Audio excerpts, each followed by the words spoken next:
sudah membuat 3 tabel, yaitu ada tabel mahasiswa, ada tabel mata kuliah, dan ada tabel KRS. Untuk tabel mahasiswa, fungsinya itu sebagai menyimpan data mahasiswa secara individu. Di dalam tabel mahasiswa ini ada beberapa atribut, antaranya ada NIM tipe datanya integer sebagai primary key-nya, selanjutnya ada nama tipe datanya varchar, prodi tipe datanya varchar. Tabel ini juga sebagai sumber utama identitas mahasiswa yang menggunakan ini dalam pengisian KRS. Selanjutnya kita mau ke tabel mata kuliah. Untuk tabel mata kuliah ini fungsinya untuk mencatat data seluruh mata kuliah yang ditawari. Nah, dalam tabel mata kuliah ini ada beberapa atribut. Yang pertama itu ada kode MK, tipe datanya char sebagai primary key-nya, selanjutnya ada nama MK, tipe datanya varchar, selanjutnya ada SKS, tipe datanya integer.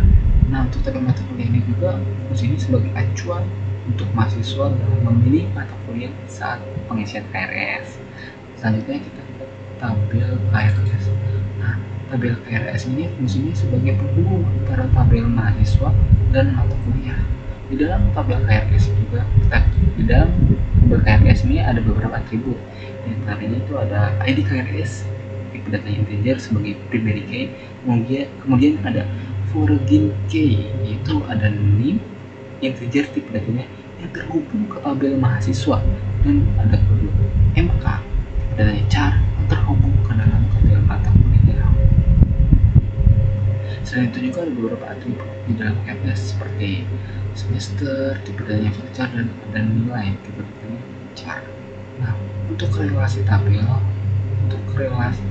ini, hubungan antara mahasiswa dan KRS ini bersifat one to one. Artinya si mahasiswa ini dapat memiliki banyak data KRS karena bisa mengambil beberapa mata kuliah. Nah, untuk hubungan antara mata kuliah dan KRS juga one to one nih, karena satu mata kuliah ini dapat diambil banyak mahasiswa.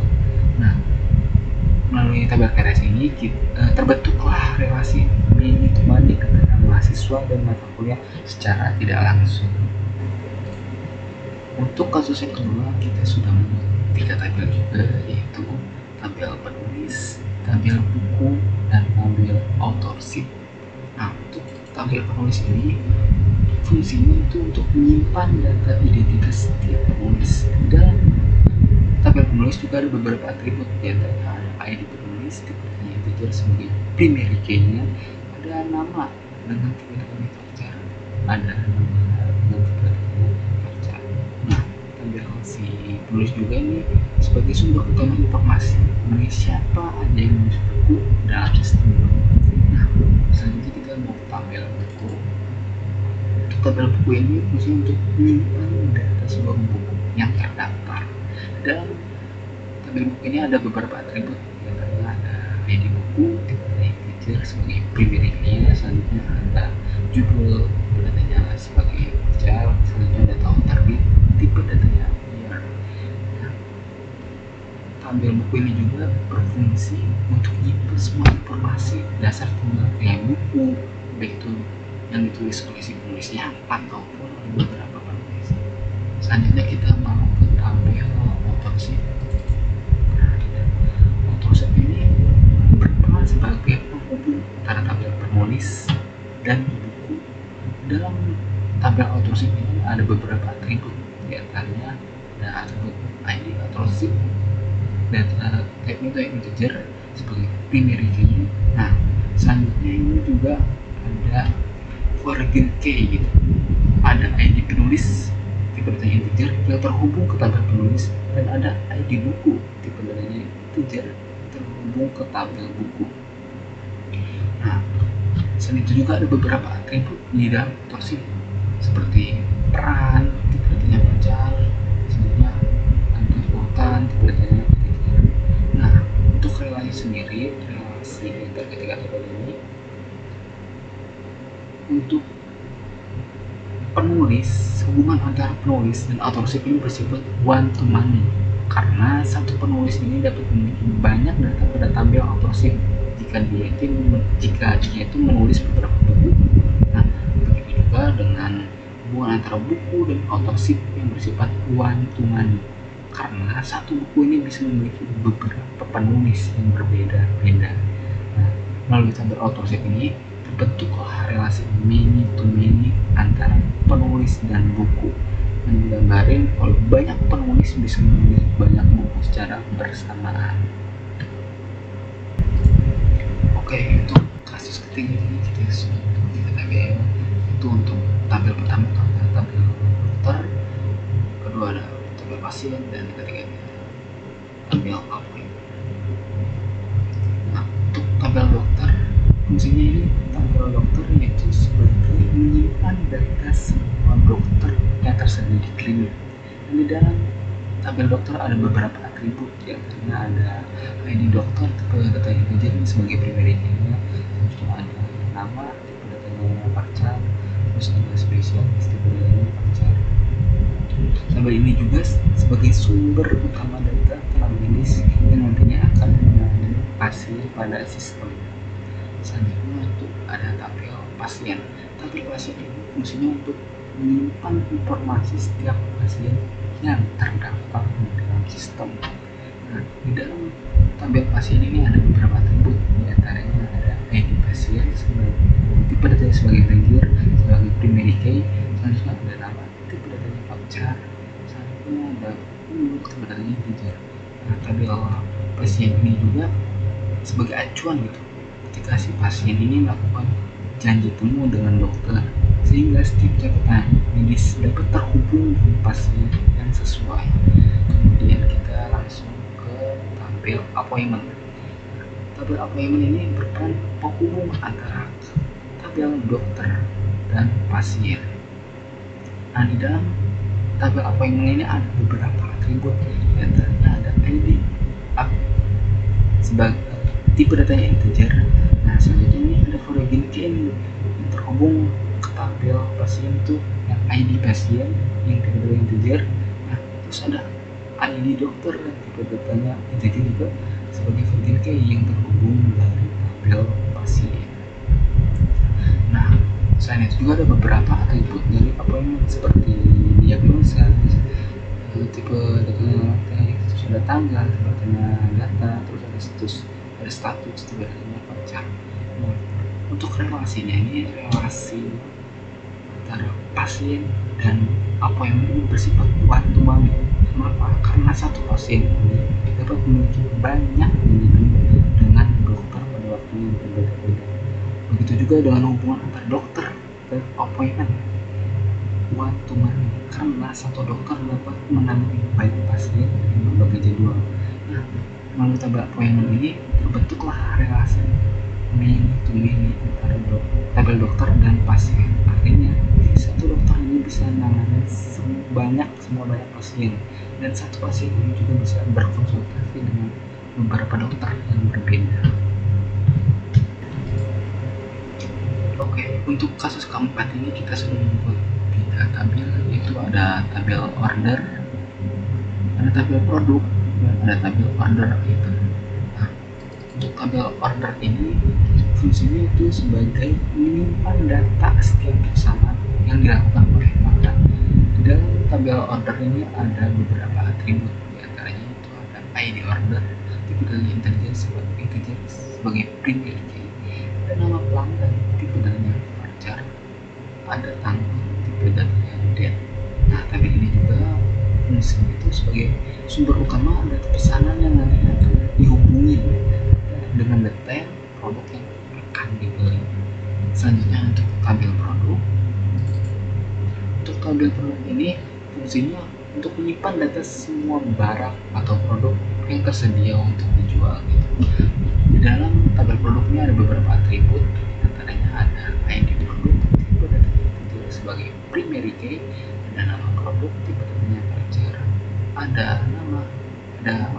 harga, tipe datanya desimal. Nah, selain itu juga tabel ini juga sebagai referensi utama ketika pelanggan membeli produk yang ingin dipesan. Kemudian kita ingin ke tabel order item. Nah, untuk tabel order item ini fungsinya untuk menghubungi menghubung antara tabel order dan produk. Nah, tabel order item ini juga ada beberapa item, diantaranya ada ID item seperti integer sebagai primary key. Nah, di dalamnya juga ini ada origin key yang terhubung. Diantaranya itu ada ID order integer yang dari tabel order, terus ada ID produk seperti integer yang dari tabel produk. Selain itu juga ada beberapa atribut yang di dalam tabel order item, yaitu ada jumlah seperti integer, terus ada subtotal, sepertinya desimal. Nah, bagaimana sih untuk relasi? Untuk relasi ketiga tabel ini, yaitu hubungan antara order dan order item itu bersifat one to many. Artinya si satu pesanan dapat berisi banyak produk yang dipesan untuk pelanggan. Nah, untuk hubungan antara produk dan order item ini bersifat one to many karena satu produk ini dapat muncul banyak pesanan yang berbeda. Nah, melalui tabel order item ini terbentuklah relasi mini to mini antara tabel order dan produk, yang artinya satu pesanan dapat berisi banyak produk dan satu produk juga bisa dipesan oleh banyak pelanggan dalam transaksi yang berbeda.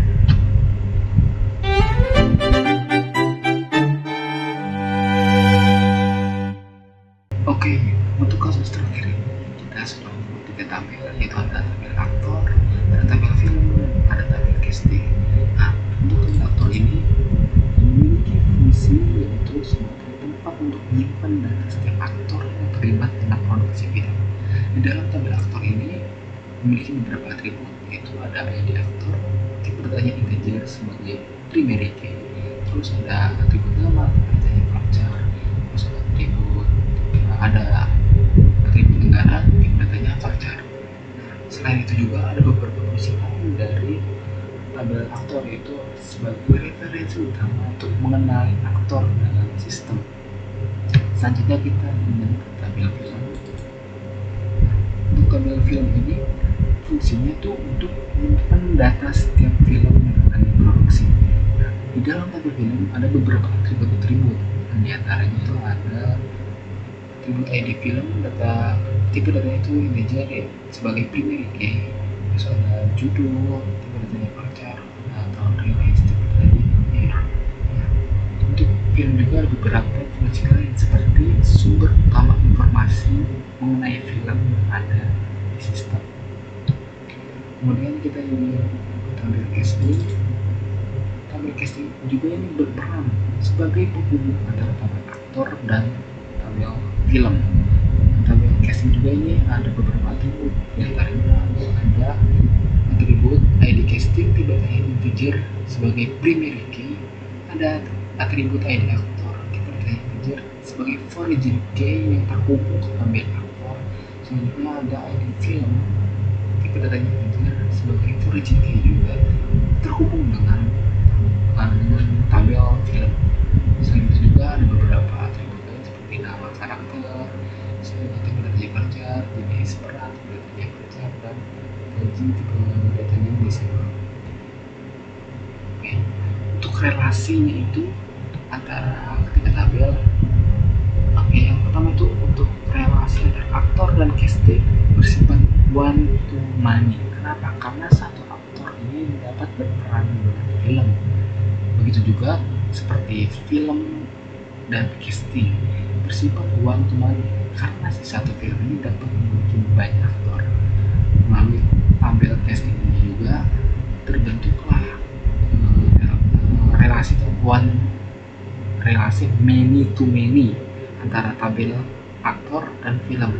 Artinya si satu aktor dapat tampil di banyak film dan satu film dapat diperankan oleh banyak aktor.